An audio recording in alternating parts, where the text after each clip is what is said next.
Kasi may mga usapan din doon na hindi man nga kailangan, not related. Kaya kailangan talagang i-splice. So anong problema ninyo sa in-splice na video? Ubusin lang yung panahon ng mga congressmen, tapos yung full video i-replay. Malamang yung National Bureau of Investigation may full copy ng video. Pero that is normal na sa mga presentation dapat i-splice siya. Kunin lang kung alin doon yung mga statement na nagsasabi ng malinaw na pagbabanta ni Sara Duterte sa ating Pangulong Bongbong Marcos. So anong problema ninyo? At saka kung may problema kayo, ang tanong nga, bakit hindi ninyo sinasagot sa mismong hearing ng Justice Committee? Nakatatlong hearing yung Justice Committee, ni isang hearing hindi nag-attend si Sara Duterte. Tapos ngayon magrereklamo kayo.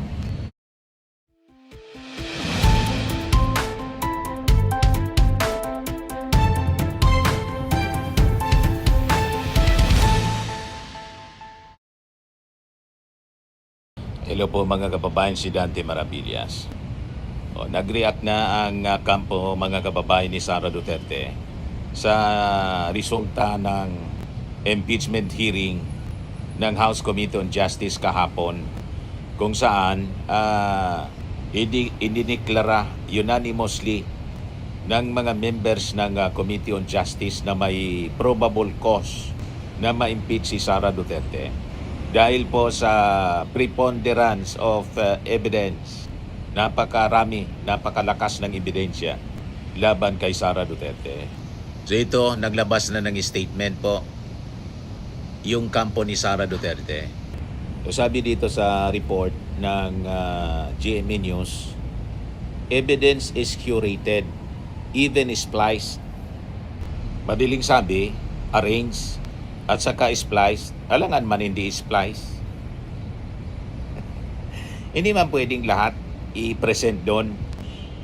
Maybe sa trial mismo, yung full video na relevant doon sa sa topic, relevant doon sa articles of impeachment, pero malamang hindi yung full press ko ni Sara ang i-replay. That is normal. Kasi may mga usapan din doon na hindi man kailangan, not related. Kaya kailangan talagang i-splice. So anong problema ninyo sa in-splice na video? Ubusin lang yung panahon ng mga congressmen, tapos yung full video i-replay. Malamang yung National Bureau of Investigation may full copy ng video. Pero that is normal na sa mga presentation dapat i-splice siya. Kunin lang kung alin doon yung mga statement na nagsasabi ng malinaw na pagbabanta ni Sara Duterte sa ating Pangulong Bongbong Marcos. So anong problema ninyo? At saka kung may problema kayo, ang tanong nga, bakit hindi ninyo sinasagot sa mismong hearing ng Justice Committee? Nakatatlong hearing yung Justice Committee, ni isang hearing hindi nag-attend si Sara Duterte. Tapos ngayon magrereklamo kayo. Binigyan kayo ng sapat na pagkakataon ng panahon. Paulit-ulit na tinatawag si Sara doon. Laging bakante yung upuan ni Sara. Si Sara nandun sa Laguna sa isang event ng Office of the Vice President. Nandun siya. So ang ibig sabihin, wala siyang intensyon na mag-appear sa hearing ng Congress kasi wala siyang respeto sa Kongreso. Pagkatapos magrereklamo kayo sa media, sa press statement. Anong kalokohan yan? Kung mali yung akusasyon, baliktarin ninyo. Mag-present kayo ng ebidensya na babaliktad mismo sa mga akusasyon ng mga complainants dito sa articles of impeachment, sa impeachment case mismo. May reklamo pala kayo. May tamang forum para sa pagreklamo. At yun hindi ang social media at yung mainstream media. Ito mga kababayan, sabi dito sa report ng GMA News, Counsel for Vice President Sara Duterte in the NBI complaint, lawyer Paul Lawrence Lim releases a statement regarding the House proceeding yesterday. April 29 that found probable cause on the impeachment complaints against Vice President Sara Duterte. This cannot be the foundation for probable cause, sabi po ng kanyang abogado, much less a prima facie case with reasonable certainty of conviction. Part of the statement said, yun naman pala, bakit hindi ninyo ito sinabi? Hindi kayo nag-appear with Sara Duterte kasi yung abogado lang, kung abogado lang yung magsasalita, hindi man po ayaan ng committee. It will be against the rules of the committee. Kailangan si Sara mismo ang magsalita with assistance ng kanyang abogado. Yan ang tanong natin. May reklamo kayo sa proceedings. Bakit hindi ninyo kinontra doon mismo sa impeachment proceedings? Wala eh. Puro kayo press release. So sabi dito, the presentation on the Vice President's alleged commission of inciting to sedition and grave threats at yesterday's House Committee on Justice hearing publicly reveals the paucity of the charges against her. Evidence is curated, even spliced. Alangan man yung full video ni Sara, i-replay doon. Manonood na lang yung mga congressmen. Puro sablay mga kababayan yung argumento ng mga abogado ni Sara. Context is ignored. Opinion is substituted for facts. Guesswork is presented as investigation results. This cannot be the foundation for probable cause, sabi po ng kanyang abogado. Much less a prima facie case with reasonable certainty of conviction. Simply repeating a conclusion, no matter how vehemently, does not make it true.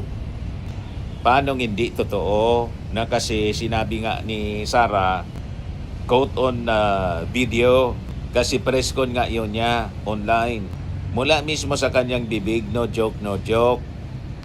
Nangontrata na siya ng assassin. At yung defense ninyo, ito mga argumento ninyo, dapat sinasabi ninyo sa committee. O ngayon, tapos na yung committee, sa plenary na yon, may pagkakataon pa kayo doon. Pumunta dapat doon si Sara. Kasama kayo na mga abogado. Bakit di ninyo hinaharap? Anong purpose pala na napakarami ninyong abogado to defend Sara, pero idini-defend ninyo through press statement, hindi man doon sa Congress? Ano yon? Di ba doon palang sablay na? So pinili ninyo na mag-press statement sa social media, sa mainstream media, para para magpropaganda. Yon ang malinaw. Napakalinaw ng video. Napakalutong ng pagmumura at pagbabanta ni Sara. Tapos sasabihin ninyo, hindi totoo. Si Sara mismo nagsabing no joke, no joke.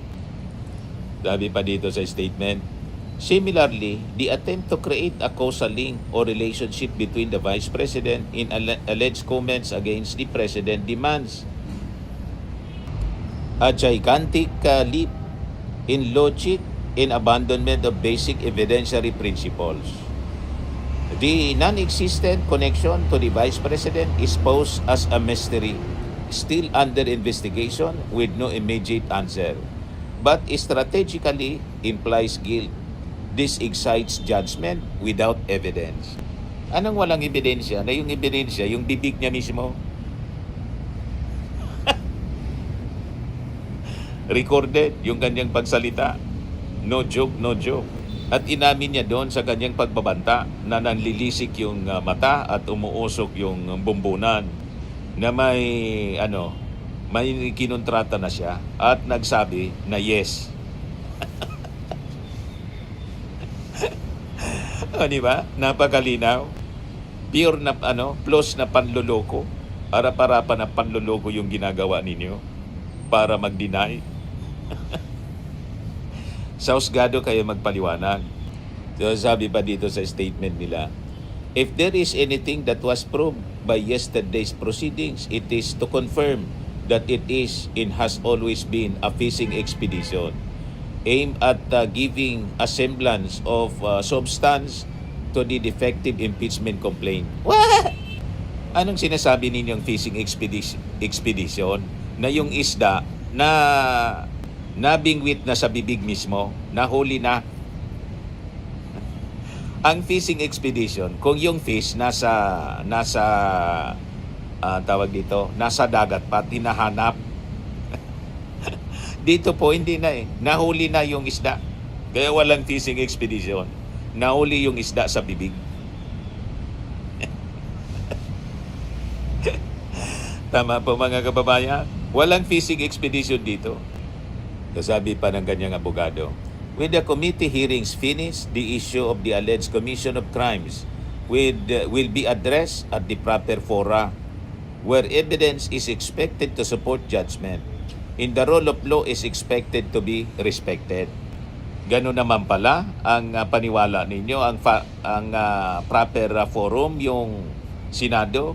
Bakit umiwas kayo last year? O, di ba? Napakalinaw, puro palusot, mga kababayan, and inconsistent yung inyong mga sinasabi.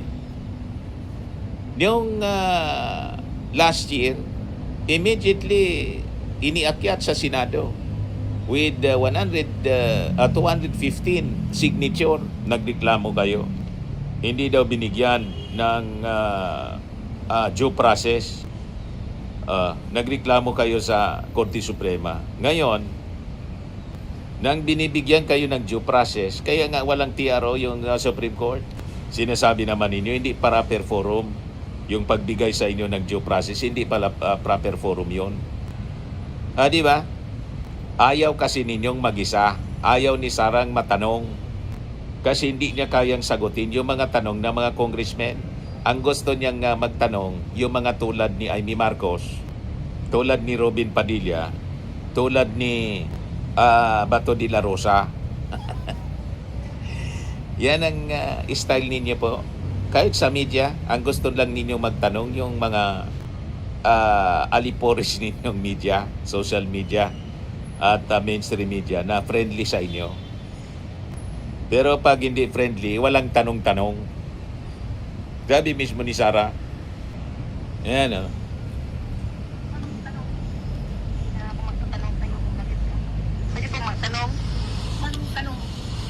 na ako magtatanong sa'yo kung galit ka. Pwede po magtanong. Anong tanong? Hindi na ako magtatanong sa'yo kung galit ka. Pwede po magtanong. Anong tanong? Hindi na ako magtatanong sa'yo kung galit ka. Talaga niya, Mr. Maravillas, puro pag-iwas. Hindi na po makakaiwas si Sara. This is the end of the road sa kanyang political career, mga kababayan. Checkmate ang mga Duterte. Hindi siya makakaiwas sa mahabang kamay ng batas, mga kababayan. Ito yung panahon ng accountability na kailangan niyang panagutan ang mga ginawa niyang mali.